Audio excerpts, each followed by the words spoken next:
सध्या लोकसभा इलेक्शनचं वारं वाहतं आहे आणि आरोप प्रत्यारोपाच्या फैरी तर झडतच आहेत. आज जुन्नर पोलीस स्टेशन येथे दादा तुमच्यावरती एक तक्रार अर्ज दाखल झालेला आहे. श्रीमान दिलीपजी गांजाळे यांनी तुमच्यावरती असा आरोप केलेला आहे की बाबा तुम्ही त्यांना धमकी दिली आणि तुमच्यापासून त्यांच्या जीविताला धोका आहे. याबाबत आपलं काय म्हणणं आहे? 2005ला मी जुन्नर तालुक्यामध्ये आलो आणि आपला माणूस म्हणून लोकांनी मला स्वीकारलेला आहे. खरं तर या पूर्वीच्या सर्व लोकांनी मला ज्या पक्षात मी काम करत होतो तिथे मला गेले 8-9 वर्ष खूप त्रास दिलेला आहे. पण तरी सुद्धा माझी तक्रार कुणावर तर कधीच काय राहिलेलं नाही. निवडणुका आल्या की स्टंट करणं हा त्यांचा आता स्वभाव झालेला आहे आणि या सगळ्या जुन्या गोष्टी आहेत. आता इथून पुढच्या सर्व निवडणुकांमध्ये विकासाचे मुद्दे, तुमचं वागणं, तुमचा संपर्क, तुमचं बोलणं हे सर्व लोक पाहत असतात आणि हे काही एका दिवसात पाहत नाही, हे वर्षानुवर्ष आता लोक चेकआउट करत असतात. त्यामुळे निवडणुकीच्या तोंडावर आपण काय स्टंट करावा आणि आपण त्या स्टंटमध्ये खरं तर आता ही फार मोठी बदनामी कशी होते हे त्याचे लक्ष देत नाही.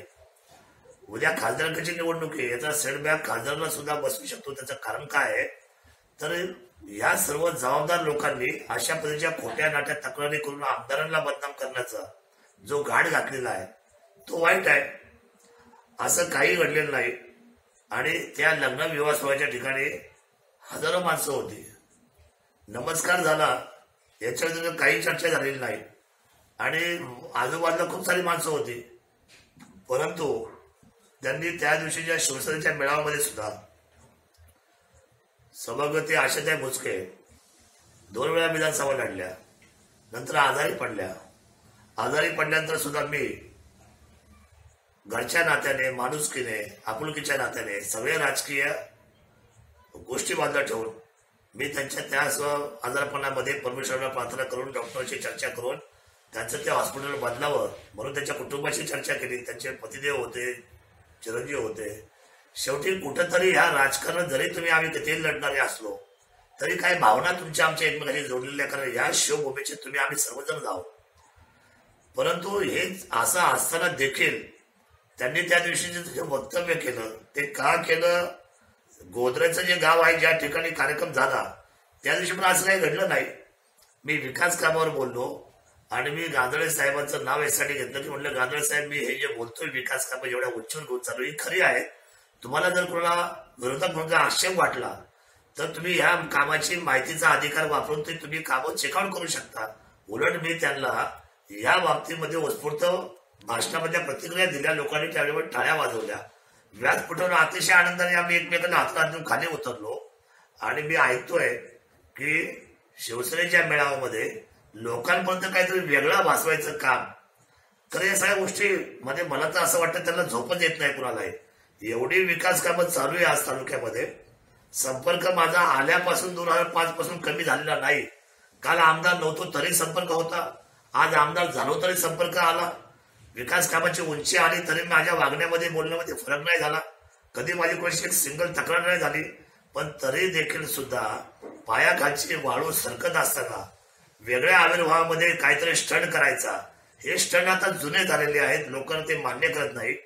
एक तक्रारी अर्ज केलेला आहे, त्याची शहानिशा जरी मी आमदार असलो तरी माझ्या डिपार्टमेंटला माझं सांगणं आहे की आपण शहानिशी करावी आणि जर योग्य असेल तर माझ्यावर तक्रार सुद्धा दाखल करावी, माझ्या गुन्हा दाखल करावा. परंतु माझं असं म्हणणं आहे या सगळ्या गोष्टीला लोक थारा देणार नाही आणि तुम्हाला असं वाटत असेल की याच्यामुळे लोक भावनिक होतील, आमच्या मागे उभे राहतील किंवा पक्षामध्ये आम्हाला काय वेगळं स्थान मिळेल, असं नाहीये. मी सर्व पक्षांबरोबर काम करतो, सर्व लोकांबरोबर काम करतो, सर्व जाती धर्माच्या लोकांबरोबर काम करतो. मला आजपर्यंत कुठल्याही माणसाच्या बाबतीमध्ये कुणाला चुकूनही वरच्या आवाजामध्ये बोलण्याची किंवा त्यांना धमकी द्यायची किंवा त्याच्याबद्दल वाईट बोलायची, कुणाला शिवीगाळी करायची अशा पद्धतीची संस्कृती माझ्या तरी कामकाजामध्ये आजपर्यंत कोणीही त्या ठिकाणी अनुभवलेली नाही. त्यामुळे माझं तर सुस्पष्ट मत आहे की निवडणुका येतात आणि निवडणुका जातात, परंतु ह्या जुन्नर तालुक्याचं काय कल्चर आहे, ह्या जुन्नर तालुक्याची काय परंपरा आहे आणि इतका विचारवंत आहे एवढे मोठमोठे बलाढ्य पक्ष सोडले आणि 2014ला माझ्यासारख्या सर्वसामान्य माणसाला या जनतेने आमदार केलेला आहे आणि याची जाणीव माझ्या मनामध्ये आहे. त्यामुळे आमदार सोपा झाला ही भूमिका लोकांपर्यंत इतकी सोपी गेलेली आहे की त्याचा त्रास आता मात्र या सगळ्या नेते मंडळींना किंवा या सगळ्या फुटाळ मंडळींना होतोय. ते जुन्नर आंबेगाव म्हणतील, ते उद्या अजून काही वेगळं काही तिसरं काय म्हणतील आणि इथून पुढे अजून निवडणूक तर रंगात येणार आहे. आणि यांच्या या सगळ्या स्वभावामुळे खरं तर मी मागे सुद्धा एकदा खासदारांना सहज आम्ही गप्पा म्हणत बसलो होतो.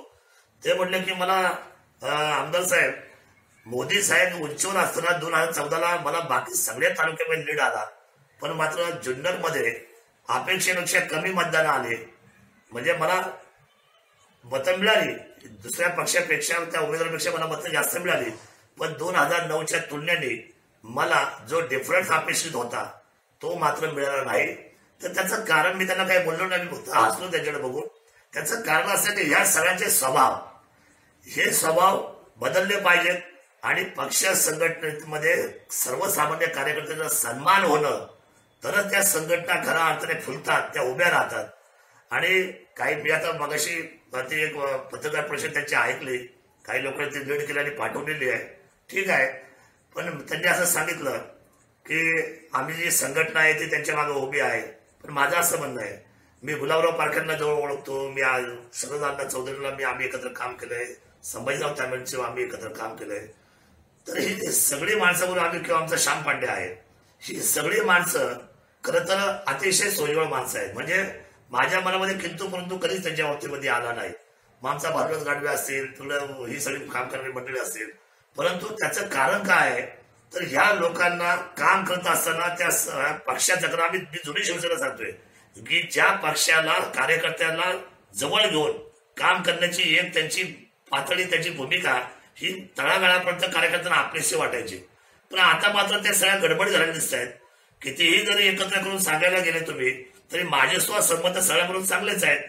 आणि त्यांना खात्री आहे की शरद सोनवणे असं वागत नाही, वागणार नाही. ही त्यांना तुम्ही कधीही कोणाला विचारलं तर ते म्हणणार की बाबा आमदार असं वागणं अशक्य आहे.